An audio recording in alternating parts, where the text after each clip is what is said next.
ubuse menye uvuga ninde uvuga turi kuri KECAPU TV show ni wowe uvuga ukuntu byatangiye banze basuhuze uduhe karibu. Okay. Ndewe rero muraho meze gute umunsi kandi kuvuga nk'umuntu ufite gutuza kwinshi cyane muri ariko usibye ko n'ubundi nuje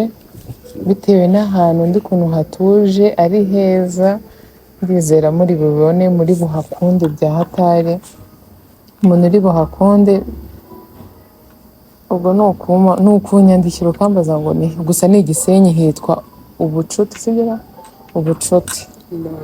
lodge ni heza ntabwo ajya muri lodge ubundi Latifah nawe ugiye kubabwira uko byatangiye njyewe ntabwo mbizi naje bansohokanye sibyo se nta kibazo ubwo nyine byari kwa babanje gasuhuza abantu mwiriwe neza I'm so excited rero ntabwo ndishimye cyane mbabarira nibagiye kubasuhuza byari kuwa tukomezaga tukuvuga ampurisi bikiri mu kwa mbere Latifah bofra amamagara ndamubwira ahantu ku muhazi ariko batwereza amafoto tubona no kuko mabuja she deserve more yego akwiriye byinshi pe noneho nza kubona mbona oya murumuna wacu aranyandikira arambwira ati hari ahantu heza igisenyi urahazi ahita Instagram yabo nirimo arebye natinze kuva muri tize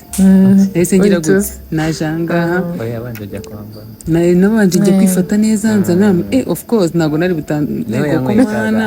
cya cya bitanu gusa nyita naha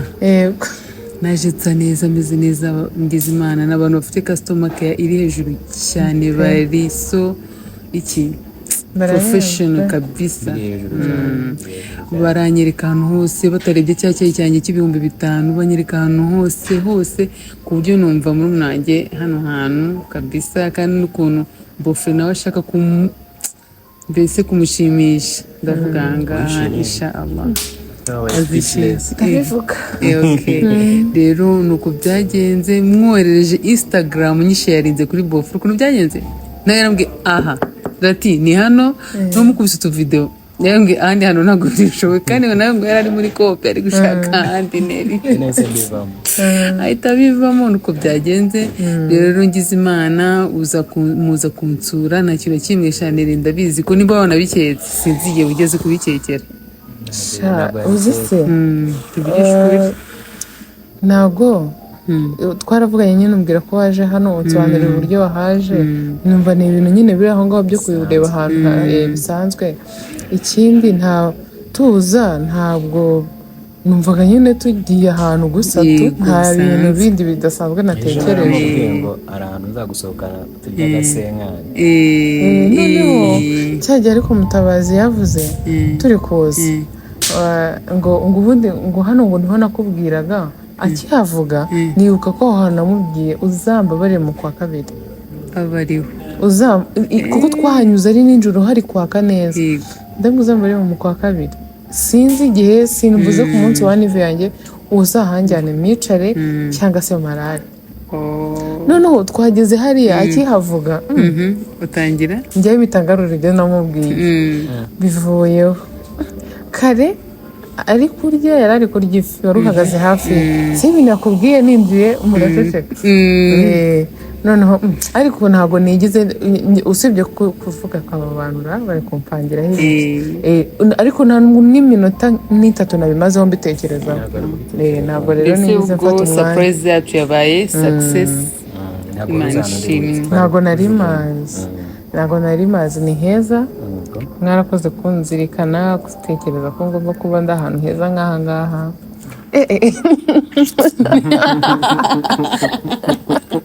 kuba ndi ahantu heza nk'aha ngaha nyine ni iby'agaciro ikintu akeza karigura icyo mvuze muracyumva akeza karigura ntibiri buze gukunda ko mbona amagambo menshi yo kuvuga kuko biragoye nzi ko uranguza amagambo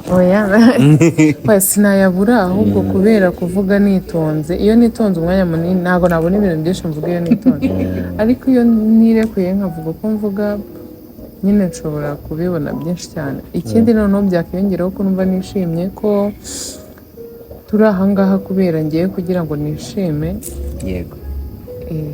hari n'ibindi byinshi byabanje tutavuze byabayeho kugira bitegure kuza hano byinshi byabaye habayeho ni byinshi pe ntabwo nabivuga ariko wakoze cyane hari ikintu umuntu yigomwa nyine kuba turacyafite abana bari batoya bakeneye ibintu byinshi buri munsi ariko cyangwa se buri kanya ntabwo wari ufite kuba wavuga uti uyu mwaka nta kintu nshobora kugukorera bitewe n'ibi nkabyumva sindakare singira akabazo na kamwe ariko ibyo usa nk'ubishyize ku ruhande ugatekereza ko nanjye ngomba kwishima rero iyi videwo ntiri bube ndende ku bantu badukurikiye bitewe n'uko nta byinshi mfite byo kuvuga. Aha hantu ni heza, hari umuzungukazi uzi gutanga keya. Turi gufata serivisi nk'iya New York. Umva pe bafite ibiryo biryoshye, bazi kwita ni bikeya ni nk'itegeko. Ariko urabizi ko ibyiza bitegereza ntabwo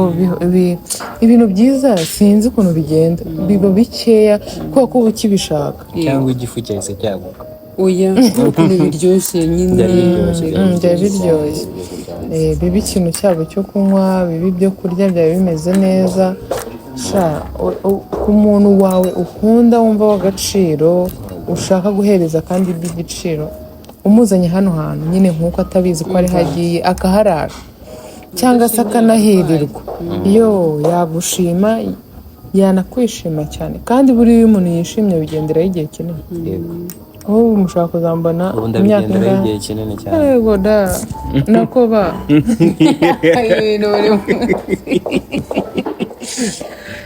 ntabwo mbizi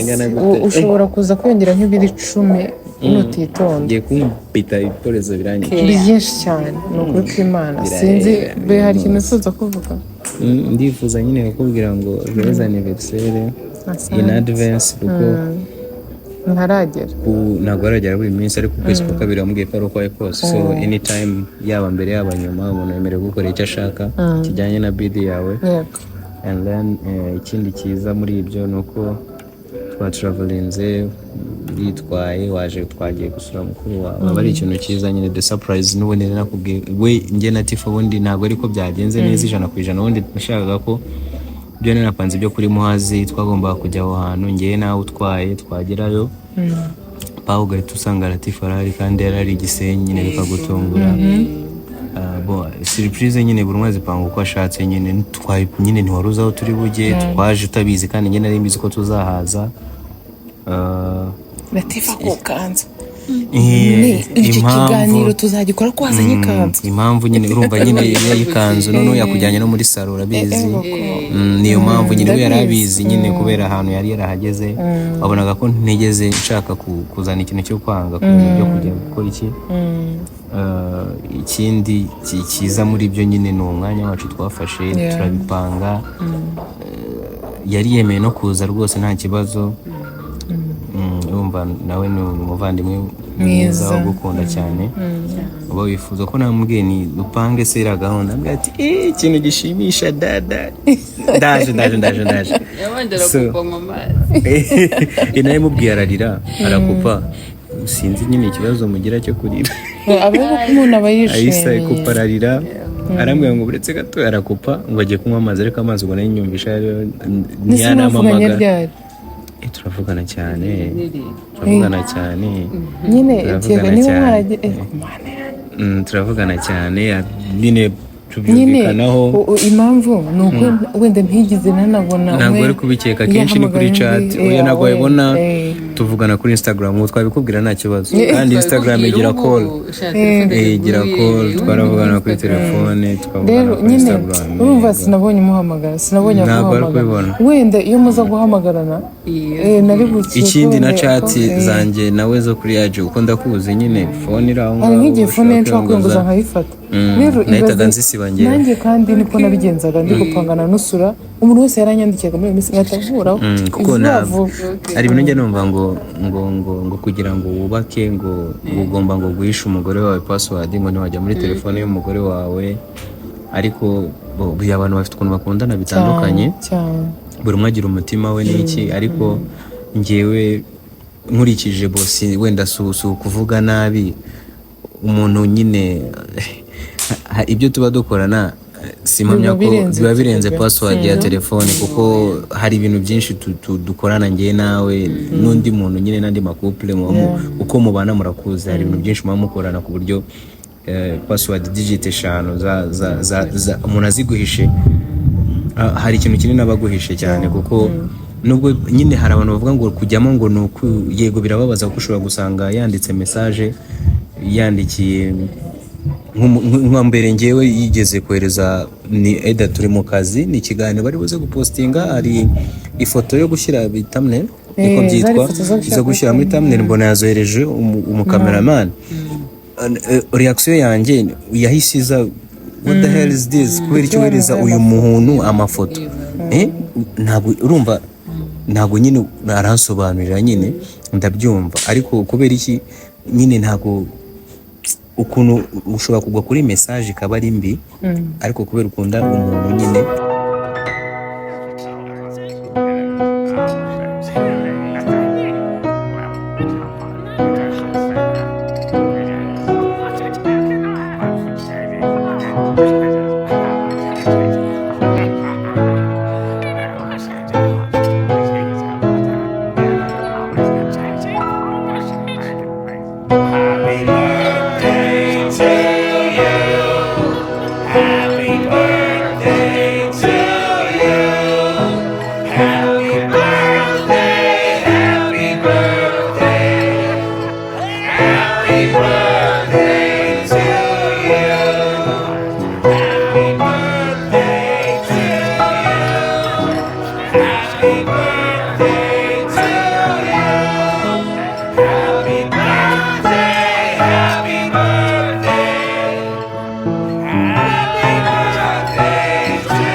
sezera abafana mwakoze mwabonye nyine surprise yanjye yariye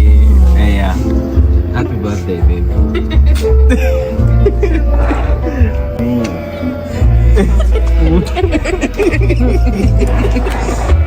Oh la la. wow bimeze neza sezera abafana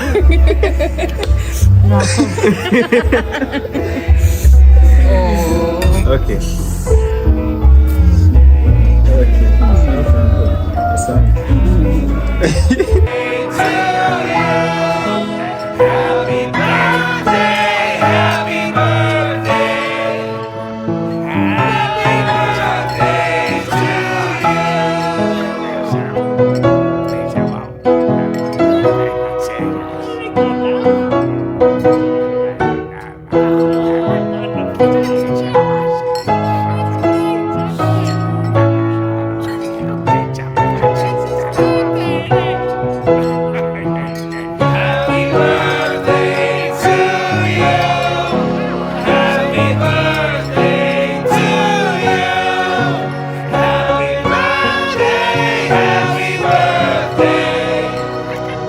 Happy